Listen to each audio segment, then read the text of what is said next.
Hello, hi, I'm Jane and I run Camden Yurts, which is a glamping site in the Cotswolds in the UK. I started the business in 2017, having worked in hospitality in various ways, various places before, but I'd never run a business or been a business owner. I knew I had loads to learn, absolutely loads, and I needed to get the skills quite quickly. So I went on the internet and found all the training that I could on what I needed on marketing, on using Facebook for business and Instagram and Google.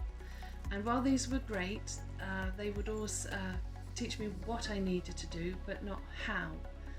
And this is where the Boostly training is very different. It's all hospitality oriented. So I would really recommend joining Boostly and being part of it, contributing and getting all you need from it.